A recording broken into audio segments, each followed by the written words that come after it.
Claude in Forest Park, Illinois. Hey, Claude, what's up? Thanks for listening to CPT. Oh, well, thank you. Thanks for picking up my call. Sure. I just want to point out I'm in the Army, Mm-hmm. and that I do not represent the views of the U.S. Army or the United States. Right. But while I was in Afghanistan, I did talk to Bergdahl's fellow soldiers and the people who have who are looking for him. Right. And I'm liberal. Okay, is one of the few liberal in the military, but I still will say I look at it as a moral dilemma when you have a defector. And I'll use, before I've been using the words AWOL, but I mean, when you look at the definition of what a defector is, or desertion, right, it's clearly fits into what he did.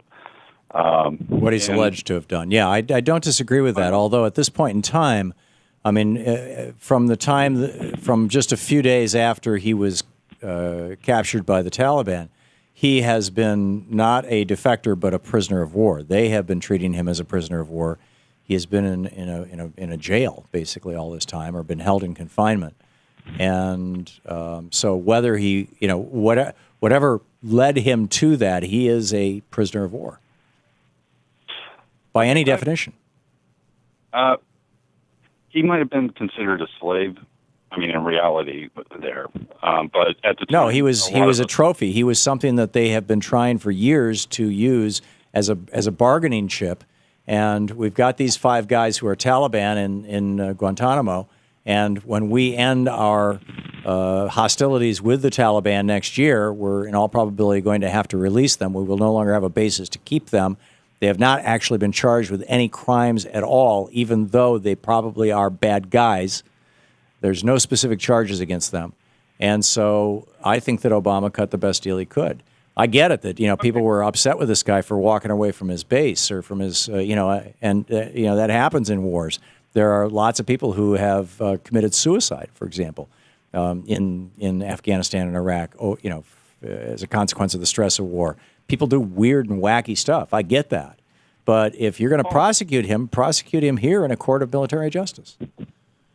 I will agree with you on a lot of the points you had mentioned. I mean, desertion. I mean, desertion actually is you can basically be put to death for desertion. No, you can be put together. Desertion for 45 cents. Yeah, I mean, desertion is when you're AWOL more than 30 days. And there are very extraordinary circumstances under which a deserter could be considered a traitor and could be executed. But none of that, but A, this guy's an American citizen, and B, we have this thing in America called you're innocent until proven guilty. You're a member of the military, Claude. If you cracked under the stress of combat and you did something stupid like walking away from your base and getting captured by the Taliban, would you want your country to desert you? Because that's what I'm hearing the Republicans call for.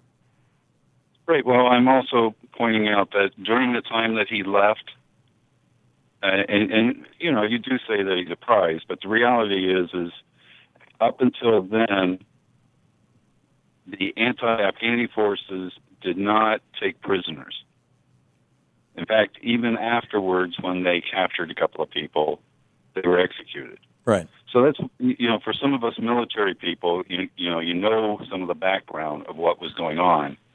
You kind of have a question. Not that I'm saying that he was a traitor. Okay, I'm just saying. He might have been trying to commit suicide. You ever heard of suicide by cop? I mean, this might be suicide by Taliban. It could be, if you want to put it that way. But, I mean, for the most part. The fact of the matter is, Claude, we don't know. And we won't know until there is a trial and evidence is presented. And, yeah, there are some people who are in his unit who are saying that he was dissatisfied with the war, disillusioned with it. He was kind of a weird guy. Maybe he had a mental illness. But he's an American. And he's an American in uniform. And we do not leave our soldiers behind. That's a core principle in this country and has been since the George Washington administration. All right. And like I said, I somewhat agree on some of the stuff you said. I mean, Charles Krauthammer made this point last night on Bill O'Reilly's show. I watched it. Charles Krauthammer said, you know, the prime minister of Israel is no shrinking violet. Nobody would call him soft on bad guys, and yet he just traded 1,000 killers. It was the word that Charles Krauthammer used. He just traded 1,000 killers for one Israeli soldier. And you guys are not criticizing him. Why are you criticizing this president for trading 5 guys who weren't even charged with crimes for this one soldier? And I just think that it's wrong. I think they are politicizing this. Claude, thank you for the call. I think they are politicizing this simply because their efforts to trash the president over the VA were starting to reveal the fact that for 7 pieces of legislation that would have fixed the VA, the Republicans filibustered or vetoed or refused to vote on every single one of them.